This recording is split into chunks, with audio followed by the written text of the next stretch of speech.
It's time for Blessed to Play on EWTN Radio, uncovering the role that faith plays in the lives of sports professionals from around the country. And now, here's your host, Ron Meyer. Fire, score! My guest today is Grace Estabrook. She was a swimmer at the University of Pennsylvania for the Quakers, did quite well there. Breaststroke, also did a medley as well, and had a good 4 years of swimming out of Carmel, Indiana, where she honed her talents in the pool. I'd like to welcome Grace Estabrook to Blessed to Play. Grace, welcome. Thank you so much, Ron. I'm so excited to be here. Now, I've had a lot of swimmers on this show, more than 8, I would say, and they all talk about the dedication you need, especially at the collegiate level, because you're getting up early in the morning, you're getting into the pool. But this started early on for you. I know you swam quite well in high school, but just talk about when you decided to, take up swimming and to really go with it. Yeah. So I started swimming competitively for Carmel Swim Club when I was 7 years old. And my club is, very, very competitive. We have a very rigorous training program and just, great coaches. And I decided to swim in college when I was a junior in high school. I would say that's when it really, kind of the decision was cemented in my mind that I was going to pursue swimming in college. I was never, great growing up. And then in high school, just started to get better through the help of my coaches, dropped some time, and then was, had times that would make me able to swim at the Division I level in college.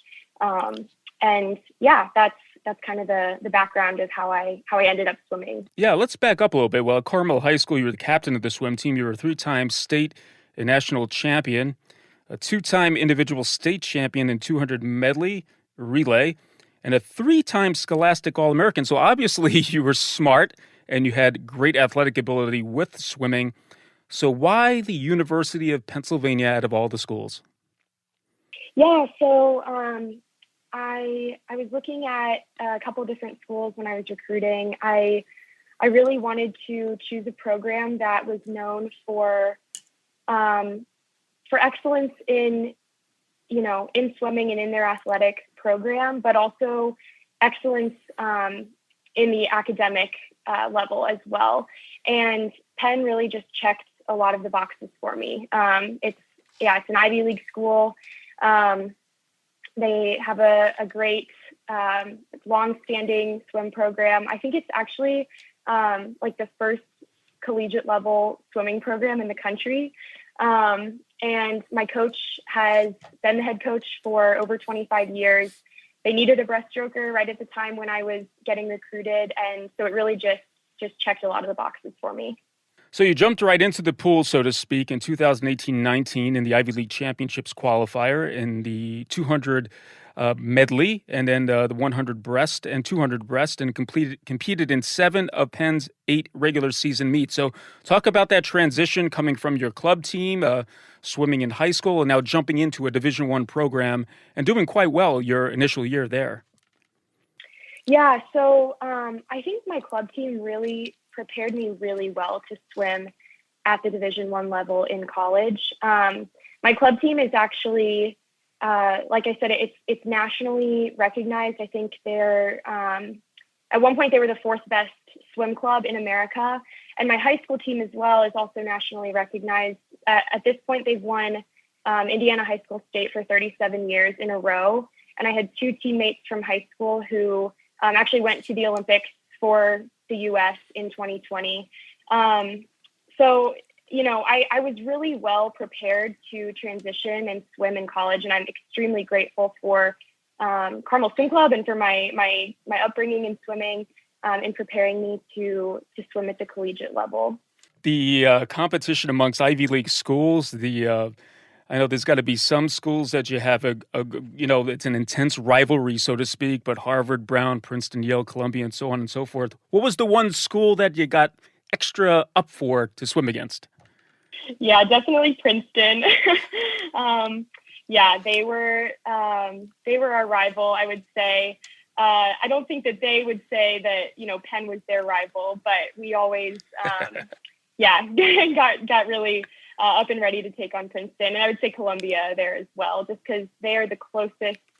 I guess Princeton is the closest to us, but they're the second closest to us in terms of distance. So those two, we would always get really excited before our dual meets for those two schools. Yeah, most of the Ivy League schools are all clustered together within, 1 or 2 hours up to 3 hours in Northeast and New England as well. Blessed to play Ron Meyer. We're chatting today with Grace Estabrook, and she swam competitively for 4 years at the University of Pennsylvania for the Quakers. And I want to talk about the dedication to be a Division I swimmer. I talked about it earlier about those early mornings hopping in the pool. I'm sure there's times that you didn't want to go hop in the pool, but it's really a year-round training type of a sport, and you don't get much of a rest. Maybe you could expound on that. Yeah, that's definitely true. I think even just taking like a week out of the pool and you definitely feel out of shape when you get back into it. So you really have to be on your game and just at practice, every single practice that's on your schedule. And I would say, I was swimming probably 45 to 50 weeks out of the whole year. We hardly ever, took breaks or took extended breaks at that. So, it was, grueling, but I loved it. And, we're getting up early. I was getting up in the 4s and 5 a.m. Multiple times a week, and just going to the pool, going to the weight room, training every single night as well, training on Saturdays. We had one day off a week. You're just swimming's your life. You're swimming constantly.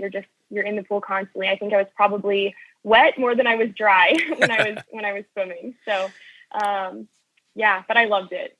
Well, I know the COVID year of 2021 was difficult for any athlete, but during this year, you really had no meets, and it was canceled. So, as a Division I athlete, how did you make the best of it, and how tough of it was it a year not to compete as a swimmer? Yeah, that's a great question. This is a very interesting and unconventional year for me. I know it was an unconventional year for everyone, but I had actually just struggled a lot with my mental health and performance anxiety, and just a couple of different things throughout my career as a swimmer, but particularly once I got to college. I think just there's a lot of stress and pressure at any Ivy League institution, but Penn in particular is just known for a real culture of competitiveness, and it's just very pre-professional. And so I think this kind of really just got to me. And I had actually decided once COVID hit to quit the team, quit the swim team. And, there really wasn't anything to quit from, because the Ivy League was one of the only conferences in the country, maybe the only one, that had decided to cancel their season for all of their sports. And I just saw this as kind of an out from this, an easy out from the sport. And I took it. And so I actually took like a year and a half off of swimming altogether before deciding to actually come back and rejoin the team for my senior year. So, I only competed for 3 years, but there was only 3 years really to compete anyways during my 4 years at Penn. But yeah, that's a little bit more on my story. Yeah, 3 competitive seasons. And we're going to talk about how faith played a role in all this and overcoming some of these obstacles. Blessed to play Ron Meyer, chatting once again with Grace Estabrook. She swam for the University of Pennsylvania for the Quakers in the Ivy League. And Grace, controversy followed the team, not necessarily you, at the University of Connecticut. I don't think you were looking to get into any controversy, but one of your teammates was the former Will Thomas, a transgender athlete now named Leah Thomas, who was the first transgender athlete, I believe, at least in swimming, to win a national championship in the 500-yard freestyle. And a number of your teammates have talked about this openly. In fact, Paula Scanlon testified before the House Judiciary Committee on some of the things that went on, having a transgender athlete and locker room sharing and all that. I want you to talk about whatever you feel comfortable talking about, but what I'm interested to know, what was the morale of the team? Even though Leah's success helped the team out collectively, what was the morale of the University of Connecticut swim team during this whole transgender controversy? Yeah, so I think there was a really mixed effect in terms of morale in response to having Leah swim with us on my team. So there were definitely some girls who were really, really hurting, who, their relay spot had been taken, their spot on our Ivy League team, our conference team at the end of the season, that was taken from them. And just, the whole issue of having a biological male with us in the locker room, that was definitely a struggle and a cross that many of us were bearing. And, there were also some girls who were totally fine with it, thought that it was fair, who didn't really see a problem with it. And I would say the majority of girls probably thought that it was unfair, but didn't really want to speak up or show too much emotion on the issue. And so they just kind of stayed silent and suffered in silence. And it did make for a very hard season for us. Just on top of everything with Leah, we had 2 coaches for a 70-person team. So at Penn, it's a combined program, men's and women's swim teams practice together. We go to meet together. And so we only had 2 coaches for all 70 of us. And I think just the constant media coverage of our team and just, just extreme kind of scrutiny, we were just always under the spotlight. That made it very difficult for me and my teammates, as well as just the total lack of support from the Penn administration. Just a lot of things going against us my senior year there. And I had really tried to just be a compassionate listening ear to anyone who needed to talk and just freely be able to express their emotions. And especially if their emotions didn't line up with the message that the university and that the Ivy League were pushing for us. All right, let's take a break. We're going to find out what Grace Estabrook is doing now on the campus of Mount St. Mary's in Emmitsburg, Maryland, when Blessed to Play returns after this.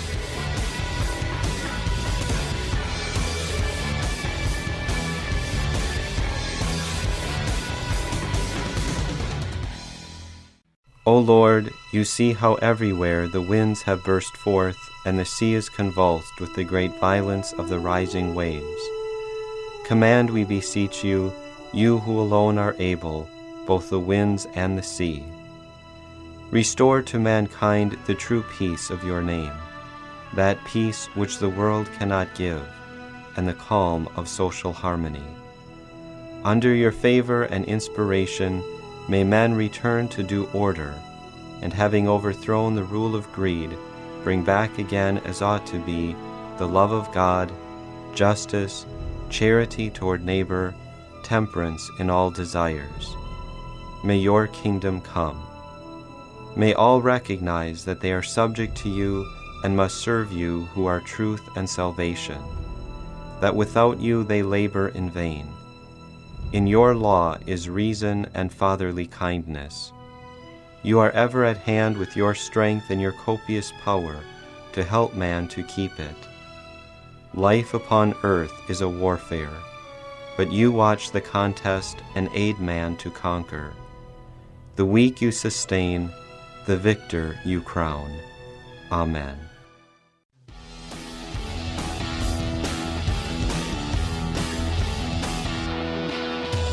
Welcome back to Blessed to Play. Ron Meyer, joined today by Grace Estabrook. And if you listen to the first half of the program, you know that she's a darn good swimmer. In fact, she swam competitively 3 seasons at Penn. 1 year was wiped out because of COVID, and primarily in the breaststroke, did a medley as well. Had some good times in her breaststrokes, and also qualified for the Ivy League championships on a number of occasions. And Grace, we talked about your athletic talent the first half of the show, but I know your faith as a Catholic has a lot to do with you being on this show and why you'd like to talk about it. So talk about faith in general and how it assisted you as a swimmer at the University of Connecticut. So it's really interesting because I grew up Protestant. I was Presbyterian, and I kind of just had always had a pretty lukewarm faith growing up. Always struggled with the question of, is God even real? And I really wanted to. I think part of me wanted to bring this into college, but another part of me just wasn't so convicted about my faith. And so it kind of was one of the first things to go in the first couple of years at Penn. And it was actually during my junior year, so the year that I had decided to quit the team, that I had more free time and just freedom in my schedule, and also a desire to kind of branch out and meet some new people that weren't just on my swim team, that I ended up meeting a focus missionary at Penn, actually through Paula, who you had mentioned earlier. Paula was the one who introduced me to Molly, this focus missionary. And from there, we became really good friends. I attended a national Catholic conference called Speak, and really just started to ask more questions about the Catholic faith. I discovered, the Eucharist and the real presence of Jesus in the Eucharist, and I was just sold. I just fell in love with the Catholic faith. So I decided to convert my senior year of college at the same time while I decided to come back to the swim team, because I really felt like God was asking me to rejoin the team in order to bring him with me there to that place. And so faith was just what totally rooted my last year as a swimmer, and just kept me grounded, and it made it my best season as an athlete of my whole life.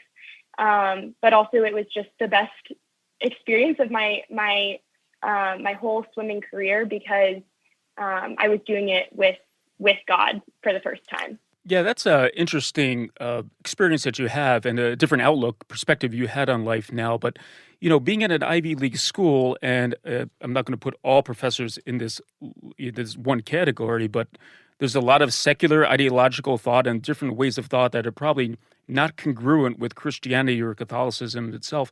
Were you challenged in that manner, or was it difficult just to subsist in that environment? Yeah, I would say so. Yeah. In the classroom, that was definitely just a very prevalent issue. I think honestly that I needed that experience though, because I think that just seeing the kind of the depravity in those other ideologies really was what helped to fuel this fire for me to want something deeper, and to think that there just has to be more than this. These ideologies, these messages, and just this lack of love that I'm seeing in the secular university setting. And so I think that was something that actually just helped to fuel my faith even more, because I just wanted to live counterculturally. How about support? You mentioned perhaps Paula Scanlon, but were there other members of the team that were Christians or even Catholic, that would be a sense of spiritual support for you? Yeah, absolutely. My best friend, Monica is her name. She was the same grade as me. We swam, all 4 years together, and she was always a practicing Catholic. and was just a great just friend and resting place, and just really helped to keep me grounded as well. So, we just kind of took off running our senior year with our faith and with swimming, and just, loved being able to do that together. I remember we would pray in the locker room before practices together, and would just offer up our practices for our teammates and for our families and for anyone else who needed our prayers. And it was such a blessing to have a teammate who saw the world the same way as me and just was on fire for her faith, and wanted to live it out in the pool as well. Now, Grace, when one graduates college, when you're young, they want to find a good job that's paying adequately, and you decided to take a little bit non-tradish path. You're now on the campus of Mount St. Mary's, as I mentioned, in Emmitsburg, Maryland, but it's not a corporate job. It's something totally different. Why don't you explain what you're doing on the campus? Yeah, so I'm a Focus missionary. Focus stands for the Fellowship of Catholic University Students. And my life, my faith was totally just transformed through Focus.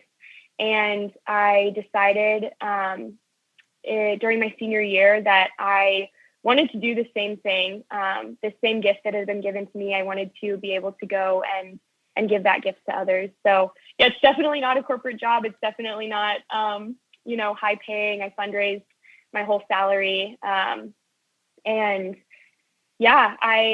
Focus places you at a school where they think that you would be a good fit. And so they placed me last year when I graduated here at Mount St. Mary's University in Emmitsburg, Maryland.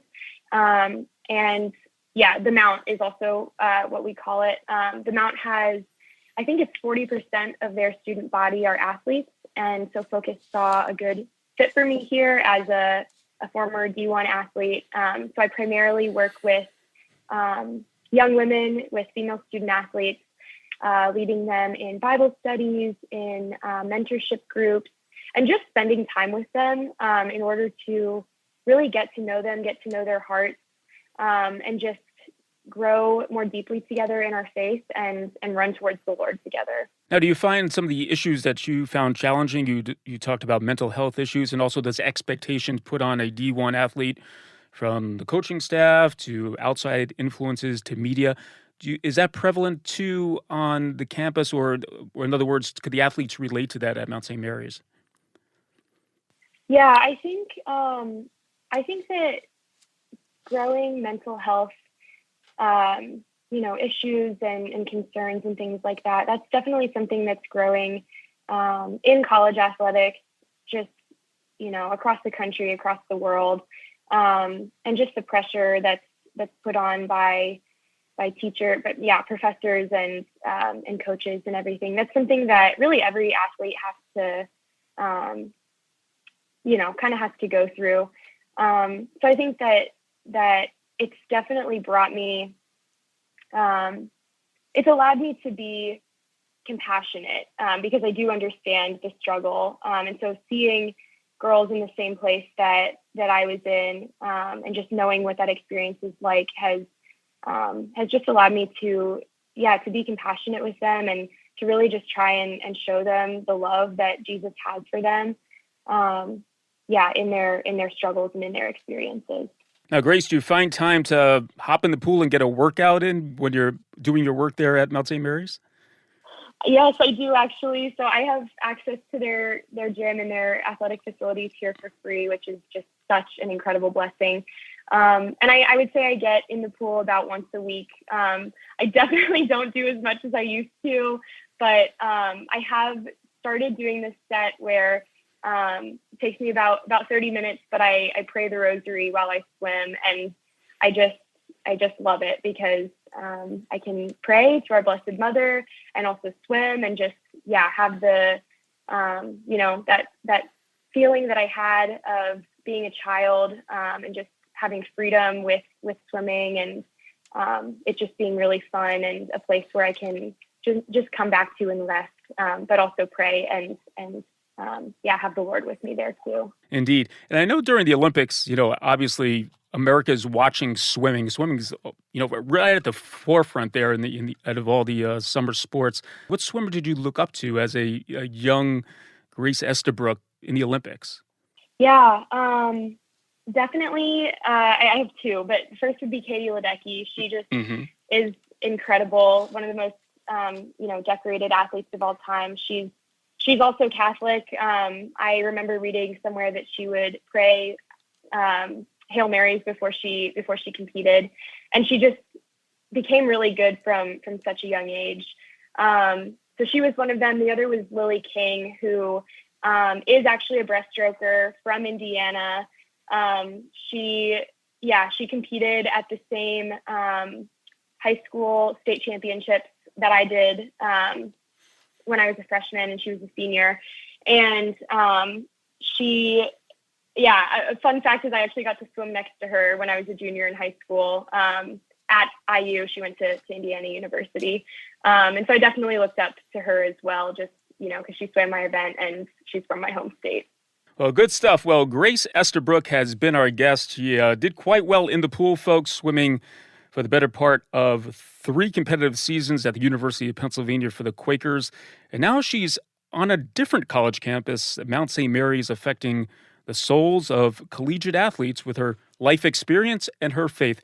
Grace, thanks so much. I do appreciate the time and for joining us today on Blessed to Play. Thank you so much, Ron. It was such an honor and pleasure to be here. Hey, Blessed to Play fans, check us out on the web at blessedtoplay.com. That's blessed, 2 play.com. You can like us on Facebook and follow us on the platform X, formerly known as Twitter, at Blessed to Play. For Grace Estabrook, I'm Ron Meyer. Thanks so much for joining us. We'll catch you next time, right here on Blessed to Play. You've been listening to Blessed to Play with host Ron Meyer on the EWTN Global Catholic Network. If you have a question or comment about today's show, feel free to email us at info@blessedtoplay.com. That's blessed, 2 play.com. You can also connect with the show on the web at www.blessedtoplay.com. Again, that's blessed, 2 play.com. Join us again next time for Blessed to Play on the EWTN Global Catholic Network.